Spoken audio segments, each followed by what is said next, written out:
The Little Match Girl, Day 5, by Hans Christian Andersen, illustrated by Rachel Isadora. Okay, this one has big pictures.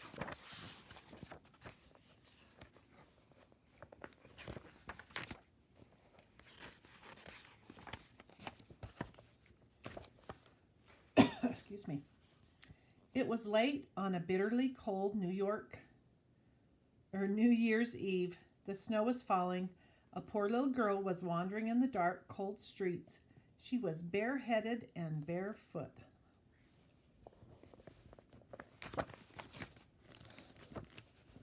She had, of course, had slippers on when she left home, but they were not much good, for they were too huge. They had last been worn by her mother, and they fell off the poor little girl's feet when she was running across the street to avoid two carriages that were rolling rapidly by. One of the shoes could not be found at all, and the other was picked up by a boy who ran off with it, saying that it would do for a cradle when he had children for his own. Is he making fun of her, saying they're big? So the poor little girl had to walk on with her little bare feet, which were red and blue with the cold. She carried a quantity of matches in her old apron and held a packet of them in her hand. Nobody had bought any from her during all the long day, and nobody had even given her a copper. I think they mean a copper like a penny. The poor little creature was hungry and perishing with cold, and she looked the picture of misery. The snowflakes fell on her long yellow hair, which curled so prettily around her face. But she paid no attention to that. Lights were shining from every window, and there was a most delicious odor of roast goose in the streets, for it was New Year's Eve. She could not forget that. She found a corner where one house projected a little beyond the next one, and here she crouched, drawing up her feet under her. But she was colder than ever. She did not dare to go home, for she had not sold any matches and had not earned a single penny. Her father would beat her, and besides it was almost as cold as at home as it was here. They had only the roof over them, and the wind whistled through it, although they stuffed up the biggest cracks with rags and straw. Her little hands were almost stiff with cold. Oh, one little match would do some good.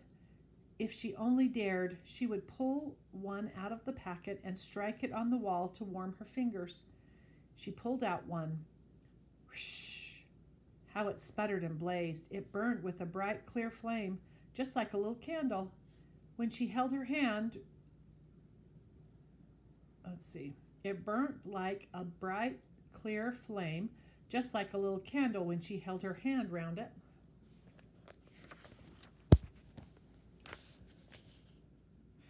Now the light seemed very strange to her. The little girl fancied that she was sitting in front of a big stove with polished brass feet and handles. There was a splendid fire blazing in it and warming her so beautifully. But what happened? Just as she was stretching out her feet to warm them, the flame went out, the stove vanished, and she was left sitting with the end of the burnt match in her hand.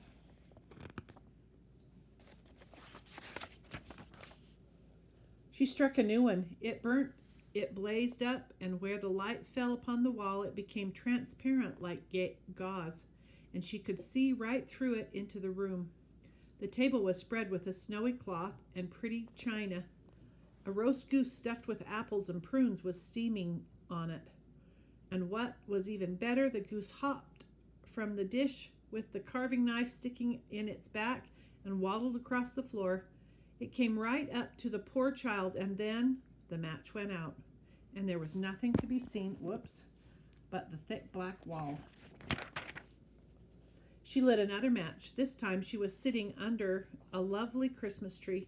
It was much bigger and more beautifully decorated than one she had seen when she peeped through the glass doors at the rich merchant's house this very Christmas. Thousands of lighted candles gleamed under its branches, and many colored pictures squirrels bugging me, and many colored pictures such as she had seen in the shop windows looked down at her. The little girl stretched out both her hands toward them. Then out went the match. All the Christmas candles rose higher and higher till she saw that they were only the twinkling stars. One of them fell and made a bright streak across the sky.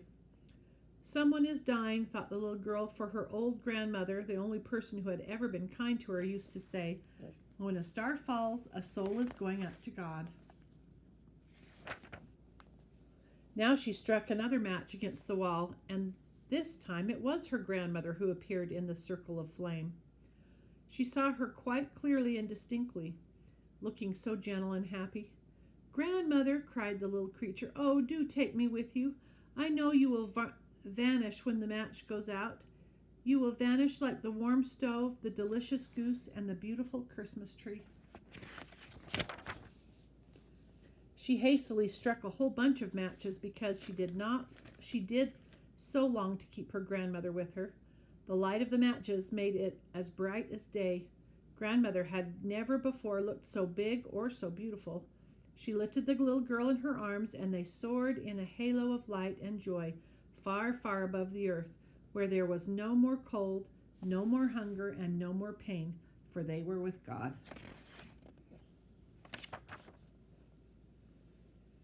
In the cold morning light, the poor little girl sat there in the corner between the houses with rosy cheeks and a smile on her face. She was dead, frozen to death on the last night of the old year.